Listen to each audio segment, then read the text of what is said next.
성이 나가지고 아벨을 갖다 돌로 죽임이 있었습니다. 모세율법에는 살인하는 자는 반드시 죽이라고 그랬는데, 그럼 가인이 아벨을 돌로 쳐 죽였는데 하나님께서 모세율법의 법으로 따지면 당장 죽여야 되겠는데, 그때는 모세율법이 없을 때이니만큼 하나님께서 그 가인에게 죽이지 않고 벌을 내리지 않았습니다. 벌을 조금 내려 결국 네가 그렇게 아우를 죽였으니까 넌 내 앞을 떠나서 넌 여기 있지 못하다 해가지고 결국 유랑민이 되듯이 그렇게 되기로 했습니다.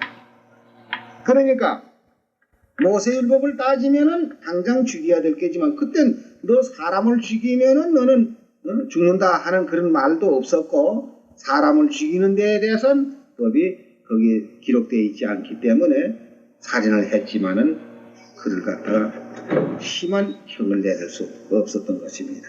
그러면 그 외에도 여러 가지 제목이 있는데, 지금은 우리 대한민국에도 법이 있고 성경에도 법이 있습니다. 그러니까 모세율법 10가지 십계명이 있죠.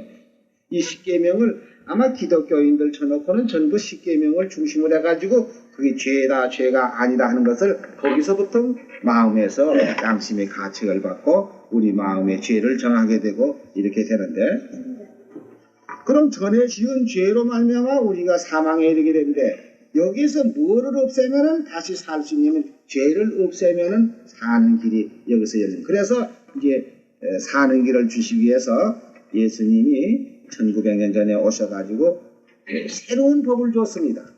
그럼 새로운 법을 어떻게 줬냐면, 옛날에 10가지 계명을 그대로 두면은 침례를 받아도 또 한 가지죠. 그렇지만은 예수님이 오셔가지고 새 언약을 줬는데, 새 언약은 6월절 성만찬 예식에 떡과 포도즙을 먹고 마심으로써 너희 속에 생명이 있다 하는 이런 아주 생명의 언약을 주었습니다. 그럼 생명의 언약을 우리 사는 법을 주는데, 이 사는 법을 주는 데 있어서도 전에 그 죄라는 것을 이걸 어떻게 해야 된다 이 말이에요.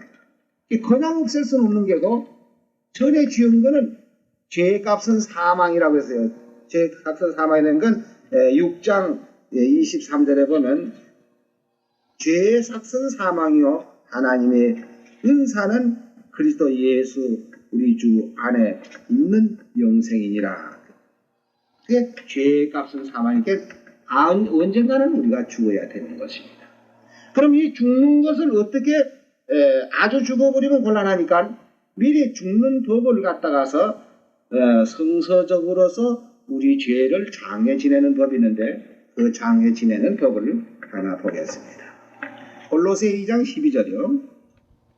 너희가 세례로 그리스도와 함께 장사한 바 되고 또 죽은 자들 가운데서 그를 일으키신 하나님의 역사를 믿음으로 말미암아 그 안에서 함께 일으키심을 받았느니라. 또 너희의 범죄와 육체의 무할례로 죽었던 너희를 하나님이 그와 함께 살리시고 우리에게 모든 죄를 사하시고. 여기 보면은 이 세례라고 하는 말은 씻는다는 뜻인데요. 이 원어에는 이 세례로 되어 있지 않냐고 바프테시마라고 우리 죄를 매장하는 걸로 되어 있습니다. 장례를 지내는 거. 장례 지내는 걸로 되는데, 그래서 침례라고 하죠. 침례라고 하는데 왜 그럼 여기다가 세례라고 썼느냐 하면은, 이건 천주교로부터 시작해서 선주교는 영세라고 하고 각 장로교, 감리교 이런 데는 이제 세례라고 합니다. 그 세례라고 하는 것은 물 조금 이마에다 이렇게 찍어 발라놓고 그렇게 하고 이제 살았다 이런 식으로 되어 있죠. 그러나 근본적 예수님으로부터 이 침례를 받는 것이 이제 쭉 내려오는데, 이 역사책을 보면은 예수님으로부터 초대교회 당시에는 전부 침례를 받았습니다. 그러니까 여기 지금 글자를 우리가 한번 받아보세요. 세례로 그리스도와 함께 장산받고 이렇게 기록됐단 말이에요. 그러면 시침으로서 예수님과 함께 장사 지냈다 이렇게 되면 말이 안 되죠. 그러면 침례로 물에다가 이렇게 푹 잠금으로써 그리스도와 함께 장산받고 하면은 말이 맞는 것입니다. 왜 침례라는 거 하는 말이 맞는 거예요. 이렇게 세례가 아니고 침례인데 침례는 곧 뭘 하는 거라고요? 장사 지내는 바. 장례, 매장을 한단 말이에요. 우리 죄를 완전히 매장을 해버려요. 그 매장을 하게 되면 어떻게 되느냐?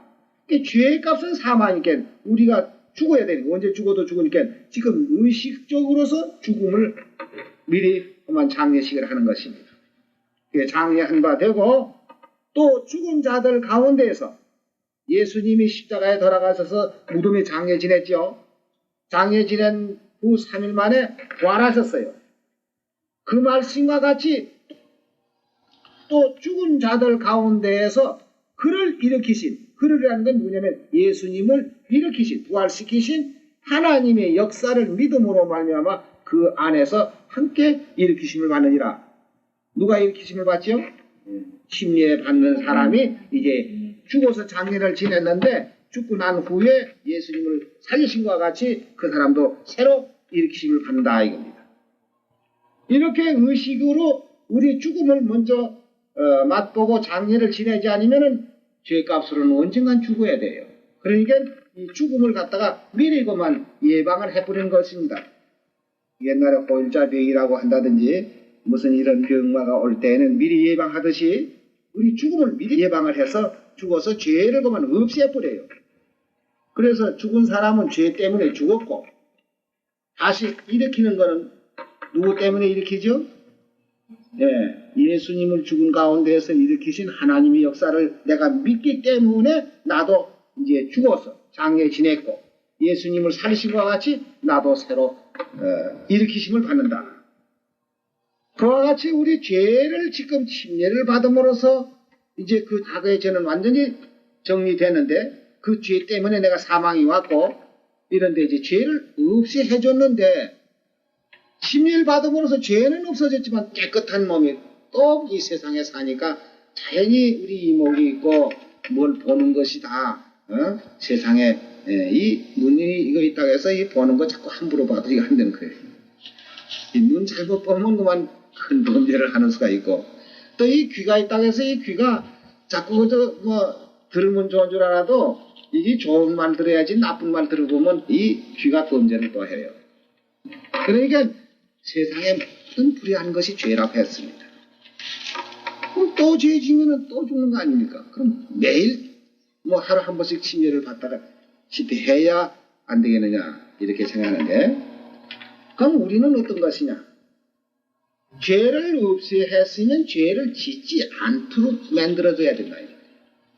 좀 이렇게 예를 들어 말씀드리자면은 요새는 과학이 발달됐고 이러기 때문에 바다의 어장들 저 바다에 가서 고기를 그저 많이 잡아가지고도 지금 그거 다 처리합니다. 근데 옛날에는 저 묵호지방에서 수림이 이런 고기를 잡든지 너무 많이 잡혀도 큰 걱정이라고. 왜 걱정이냐면 처리를 못해서. 그게 뭐 금방 어떻게 다 팔리면 당해지만은 죽은 고기 그저 하루 이틀만 주면 냄새 나고 썩고 이러니까 그 냉장에 썩어지면 그만 바다에다 퍼내밀고 이러는 일들을 하고 있죠. 그렇지 않으면 이제 그 고기가 다 썩어서 못 먹을 정도 되기 전에 소금을 쳐놓으면 좀 담그면 오랫동안 견딜 수 있습니다. 근데 요새는 과학이 발달해서 냉동실을 만들어가지고요. 벌써 이 어장에 나간다고 할 것은 냉동실부터 먼저 만들어가지고 고기 잡는 쪽 하고다 그만 냉동실에 지금 다 얼어버려요. 얼으면 암만 실이 가더라도 썩질 않습니다. 그래가지고 이제 각 시장으로 빠져서 나와가지고 뭐 고기 잡은 거 한 달 후에라도 팔아먹고 2달 후에라도 팔아먹고 이렇게 해서 할 수 있는 거 뭐냐고. 우리가 죄를 없이 하는 것이 문제보다도 그 없이 하는 죄가 오래 유지할 수 있는 이것이 가장 중요한 건데요. 그럼 우리는 어떻게 해서 죄를 없이 그냥 오래 유지할 수 있느냐 하면은 성한고기 잡아서 소금을 치는 것과 같이 우리 속에다 생명을 넣어야 됩니다. 생명을 넣어야 되는데 어떤 사람은 침례가 여기 침례라고 하지 않으시게 세례라고 하니까 씻는다. 그래서 장로이나 감히 물욕을 조금 얹혀놓고 그렇게 놓고는 이제 다 씻었다. 이제 깨끗하다. 이렇게 해서 하는데 이 침례라는 것은 우리 죄를 씻는 게 아니라는 것을 베드로 전서 3장 여기 21절에 보면은 잘 설명하고 있습니다. 물은 예수 그리스도의 부활하심으로 말미암아 이제 너희를 구원하는 편이 곧 세례라. 육체의 더러운 것을 제하여 버림이 아니요 오직 선한 양심이 하나님을 향하여 찾아가는 것이라. 저는 하늘에 오르사 하나님 우편에 계시니 천사들과 권세들과 능력들이 저에게 순복하느니라. 여기 침례받는 것이 우리 더러운 것을 씻는 것이 아니라. 그럼 더러운 것을 씻는 게 아니고 뭐냐? 오직 선한 양심이 하나님을 향하여 찾아가는 것이라. 그럼 선한 양심이 죄가 있고도 선한 양심이 가질 수 있습니까? 없이. 죄 가지고도 선한 양심을 가지고 있어요? 예. 하나님하고 우리 사이를 이 갈라지게 한 것이 무엇이냐 하는 것, 그것부터 우리가 알아야 되겠네요. 자, 이사야 59장 1절에서부터 보겠습니다. 여호와의 손이 짧아 구원 여호와의 손이 짧아서 구원치 못하신도 아니요 귀가 둔하여서 듣지 못하신도 아니라 오직 너희 죄악이 오직 너의 죄악이 너희와 너의 하나님 사이를 내었고 너희 죄가 그 얼굴을 가리워서 너희를 듣지 아니하게 함이니 이는 너의 손의 피가 너의 손가락의 죄악이 더러웠으며 너의 입술은 거짓을 말하며 너의 혀는 악독을 바람이라. 자, 이런데 이걸 가지고 선한 양심 하나님 찾아갈 수 있어요? 죄는 양심이 허락을 안 하는 것입니다. 내가 죄를 가지고서 나 깨끗하다 하나님하고 내가 동행할 수 있다 하고 하나님 뒤에 줄줄 따라다닐 수 있느냐면 그렇게 될 수가 없어요. 그러니까 여기 베드로 전서 3장 21절에 그 물은 하는 말은 여기 노아 홍수 때에 노아의 식구 8사람이 구원받은 그 물을 말하는데 이 물은 예수 그리스도의 부활하심으로 말미암아 이제 너희를 구원하는 편이 곧 세례라.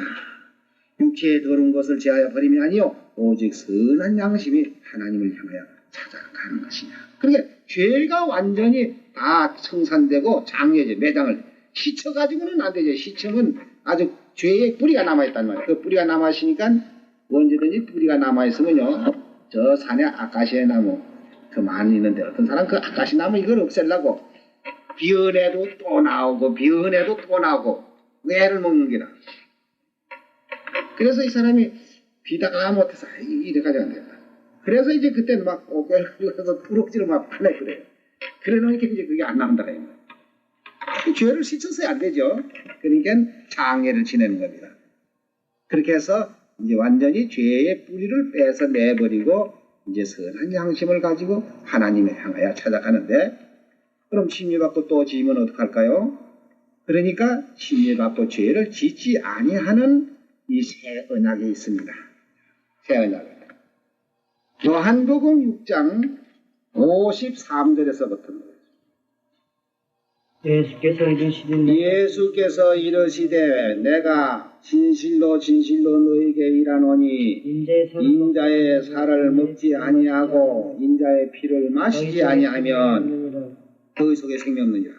내 살을 먹고 내 피를 마시는 자는 영생을 가졌고 내 살을 먹고 내 피를 마시는 자는 영생을 가졌고 마지막 날에 내가 그를 다시 살리리니 내 살은 참된 양식이요 내 피는 참된 음료라다. 내 살을 먹고 내 피를 마시는 자는 내 안에 거하고 나도 그 안에 거하나니 살아계신 아버지께서 나를 보내심에 내가 아버지로 인하여 사는 것 같이 나를 먹는 그 사람도 나로 인하여 살리라. 이것은 하늘로서 내려온 떡이니 조상들이 먹고도 죽은 것과 같지 아니하여 이 떡을 먹는 자는 영원히 살리라.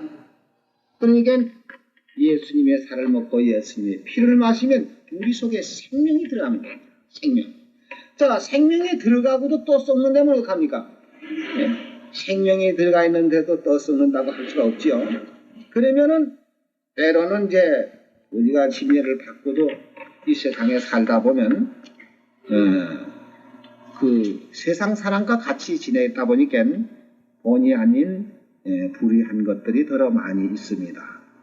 근데 그런 경우에는 어떻게 되느냐 하게 되면요 요한일서 5장 16절에 보면은 누구든지 형제가 사망에 이르지 아니한 사망에 이르지 아니하는 죄, 범하는 것을 보거든 구하라. 그러면 사망에 이르지 아니하는 범죄자들을 위하여 저에게 생명을 주시리라. 사망에 이르는 죄가 있으니 이에 대하여 나는 구하라 하지 않노라. 모든 불의가 죄로 돼 모든 불의가 죄로 돼 사망에 이르지 아니하는 죄도 있도다.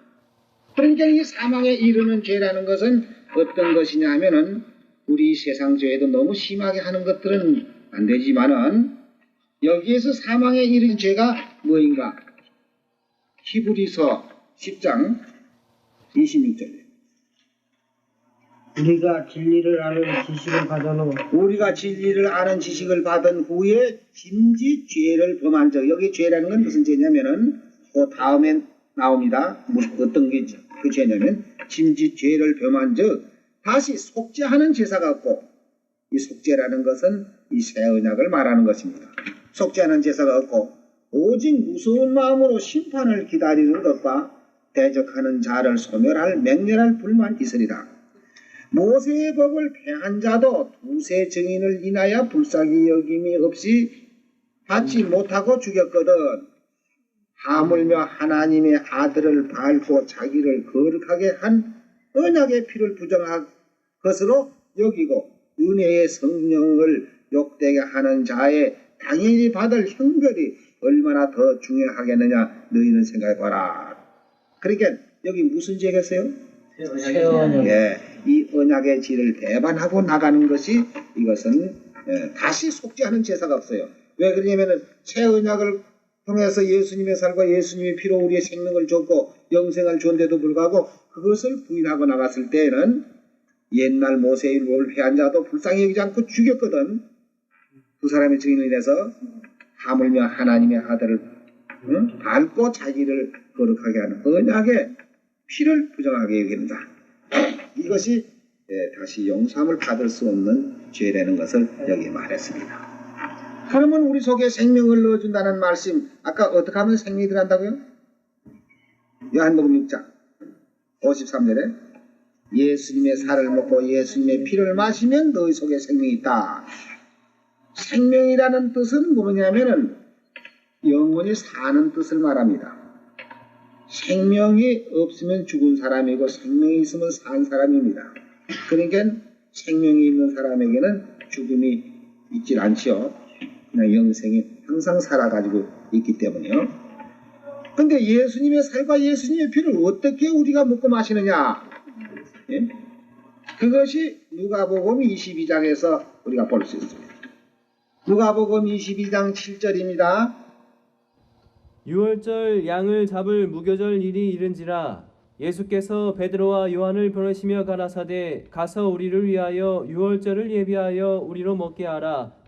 여기 보면 유월절 양을 잡을 무교절이 이른지라 예수께서 베드로와 요한을 보내시며 가라사대 가서 우리를 위하여 유월절 예비하라 그랬는데, 모든 교회 가운데는 유월절이라는 걸 듣지도 못하고 보지도 못했기 때문에 이 유월절 얘기만 하면 이건 모세율법으로만 생각합니다.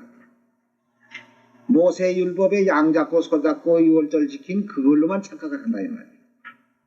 근데 예수님이 유월절을 예배하라고 베드로와 요한을 보내서 가서 유월절을 예배해서 우리도 먹게 하라 한 이 유월절은 옛날 모세율법에 양을 잡고 양의 피를 문설주에 바르거나 백성에 뿌리는 그런 유월절이 아니고 멜기덱의 반차라고 하는 떡과 포도즙을 가지고 우리에게 새 언약을 주신 것입니다.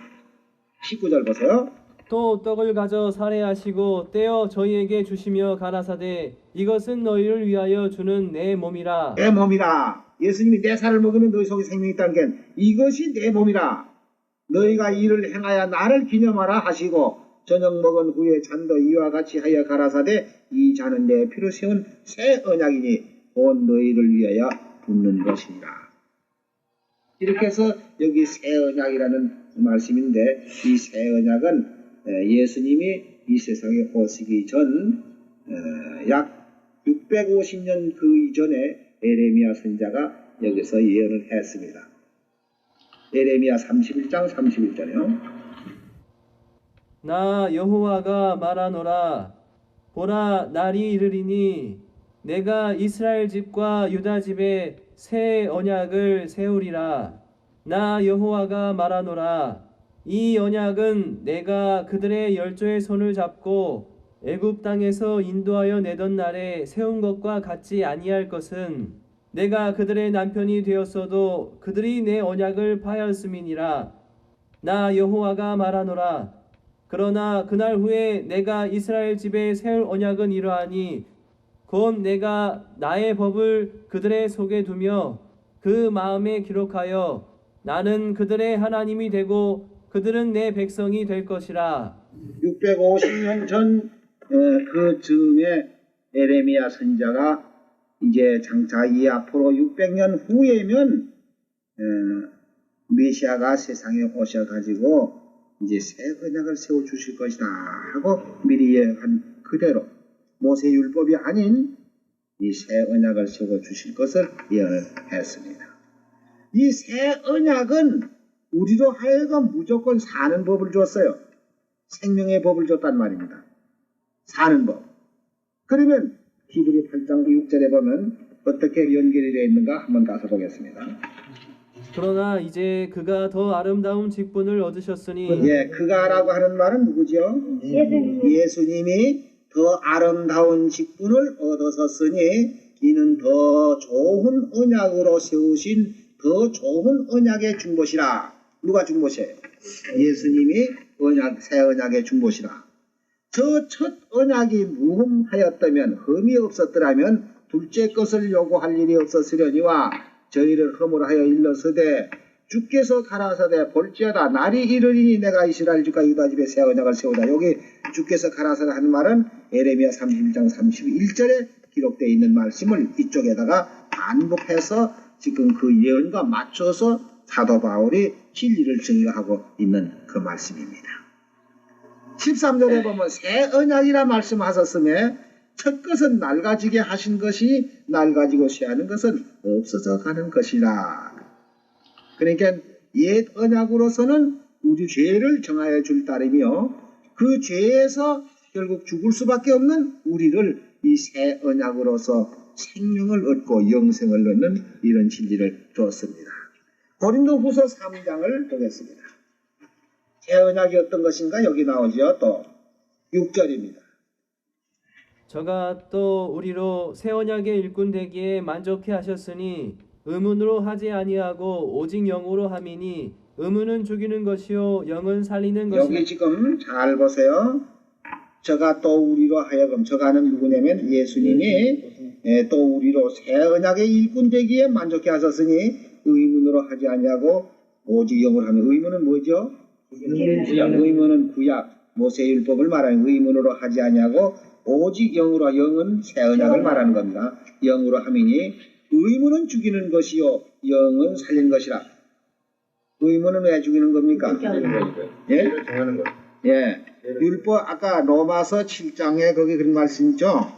율법에 탐내지 말라 하지 않았더라면 내가 탐심을 몰랐겠는데 탐내지 말라 한 기록이 있었기 때문에 그것을 범으로 나는 죄가 스스로 죄인인 것을 드러내고 있습니다. 그러면 그 의문은 그 십계명은 우리로 하여금 죽게 하는 것이요. 왜냐하면 죄를 정하기 때문에. 그러나 죽게 된 거기에서 영은 살리는 것이다. 그 죄에서 죽을 수밖에 없는 인류를 거기서 구속해내신 그 영의 세운 것으로 중요해지는 것입니다. 그래서 돌에 서서 새긴 죽게 하는 의문의 직분도 영광에 있어 이스라엘 자손들이 모세의 얼굴에 없어질 영광을 인하여 그 얼굴을 주목하지 못하였거든 하물며 영의 직분이 더욱 영광에 있지 아니하겠느냐. 네, 정죄의 직분이 영광에 있었은즉 의의 직분은 영광이 더욱 넘치리라. 그러니까 우리가 지금 새 언약이 일꾼이 됐고 하나님의 백성이 되어 있습니다. 새 언약으로서 우리는 살리심을 받고 영생에 들어가는 이렇게 약속이 되어 있습니다. 그러니까 이제 침례 받으면은 일단 우리 과거에 지은 죄는 없어지고 이제 6월절 성만찬 예시 떡과 포도즙을 먹고 마심으로써 우리 속에 생명이 있게 되는 것입니다. 그러므로 우리는 이제 옛 의문에 속해 있는 사람이 아니고 새 언약, 새 율법에 속해 있는 사람이 되죠. 이렇게 해서 우리는 영생에 들어가게 되는데 우리 침례를 받고 진리 안에서만 떨어지지 않고 우리가 어떠한 시험이 있더라도 진리 안에서만 떨어지지 않으면은 우리에게 주신 영생은 계속돼서 나가다가 영원한 하늘나라에 들어가게 되는 것입니다. 이 침례에 대해서는 여러 가지가 있지만은 우선 내 죄를 없이 하는 것과 또 생명을 받는 것과 이렇게 해서 옛 언약에서 벗어나서 새 언약으로 새 정부 밑에서 새 언약에서 우리가 살고 있는 하나님의 권속이 되는 것입니다. 오늘 이것으로서 침례식에 대해서는 마치겠습니다.